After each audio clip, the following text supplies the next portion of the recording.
Assalamualaikum warahmatullahi wabarakatuh. Saya Indah Pilusari, nomor induk mahasiswa 19051113118. Di sini saya akan membahas tentang pengampuan perdata.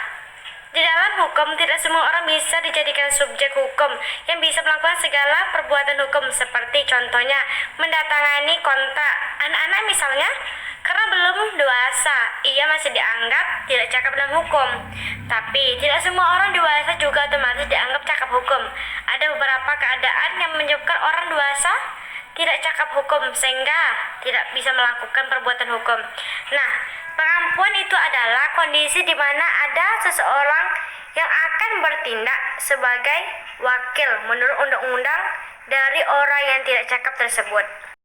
Sehingga di sini akan ada dua pihak, yaitu orang dewasa yang dianggap tidak cakap yang disebut kurandos, serta orang yang bertindak sebagai wakil dari kurandos disebut pengampu, yaitu kurator. Pengampuan diatur dalam buku 1 KUH Perdata. Adapun syarat-syarat seseorang berada di bawah pengampuan adalah sebagaimana diatur dan dimaksud pasal 433 KUH Perdata. Setiap orang dewasa yang selalu berada dalam keadaan dungu, gila, atau mata gelap harus ditempatkan di bawah pengampuan. Sekalipun dia kadang-kadang cakap menggunakan pikirannya, seseorang dewasa boleh juga ditempatkan di bawah pengampuan karena keborosan. Nama saya Sahana Siagian, nomor induk mahasiswa 19051112946. Berdasarkan ketentuan pasal 433 dan KBBI, dijelaskan bahwa kondisi sakit jiwa, baik itu yang permanen maupun tidak, merupakan hal yang mutlak seseorang dapat ditempatkan di bawah pengampuan. Namun demikian, banyak juga orang yang suka berfoya-foya meminta pengampuan pada orang lain. Nah, saya akan menjelaskan contoh jenis-jenis orang dewasa yang dapat meminta pengampuan. Yang pertama, kategori orang dewasa yang berada dalam keadaan dungu, gila atau sakit ingatan, ataupun mata gelap. Nah, contoh orang dewasa seperti ini yang bisa dimintai pengampuan yaitu setiap anggota keluarga saudara dan suami atau istri dari pasien yang bersangkutan.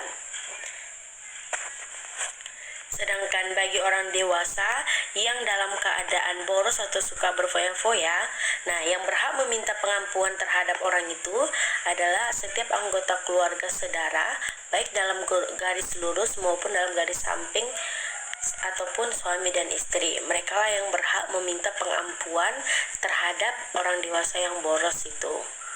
Namun perlu diingat, seorang anak yang belum dewasa yang berada dalam keadaan dungu, sakit jiwa ataupun mata gelap tidak boleh ditempatkan di bawah pengampuan. Mengapa? Karena ia mempunyai seorang wakil yang menurut kesahan hukum, yaitu orang tua dan ataupun wali. Nah, jadi intinya di bawah pengampuan hanya dapat diberlakukan bagi orang yang telah dewasa dari segi umur menurut hukum. Assalamualaikum warahmatullahi wabarakatuh. Saya Nofriski Khairul Ihsan, NIM 1905-156088 akan memberikan contoh dari pengampuan ini. Yang pertama, ada permasalahan seperti yang sedang dihadapi oleh Nyonya Dorcas Napitupulu, yang mana salah satu dari 6 orang anaknya yang kesemuanya telah dewasa mengalami gangguan jiwa berat, yaitu Maria, sehingga tidak dapat bertindak mewakili dirinya sendiri dalam perbuatan hukum. Sementara itu, Nyonya Dorcas Napitupulu yang telah menjadi janda dari Tuan Maruli Tuan Nenggolan ingin menjual harta peninggalan dari Tuan Maruli. Tentunya Nyonya Dorcas memerlukan persetujuan dari anak-anaknya karena kesemuanya telah dewasa. Tapi dengan Maria yang tidak dapat melakukan perbuatan hukum, Nyonya Dorcas mencari jalan keluar, yaitu dengan cara pengampuan ke pengadilan. Selain itu, ada pula kasus yang dialami oleh Triana Kusuma Wardani Himawan. Dia adalah seorang adik yang kakaknya yaitu Tuan Hari Cahyo Priyono yang berumur 52 tahun tinggal bersama dirinya. Tuan HTP kita sebut saja, ini telah menikah dan kemudian bercerai, telah pula memiliki 2 orang anak yang masih di bawah umur. Tujuan dari Triana Kusuma Wardani Himawan mengajukan permohonan pengampuan ke pengadilan adalah untuk menjual tanah milik Tuan HTP untuk biaya hidup. Biaya hidup di sini dimaksudkan untuk pemanfaatan harta benda yang telah dimiliki oleh si terampuh, yaitu Tuan HTP. Selain Triana, Tuan HTP masih mempunyai 2 saudara kandung lagi. Selama ini, Tuan HTP diurus oleh saudara kandungnya, yaitu Triana Kusuma Wardani Himawan. Anak-anak Tuan HTP juga harus memberikan persetujuan. Baik, itulah contoh dari pengampuan yang bisa saya sampaikan. Saya mohon maaf bila ada kesalahan.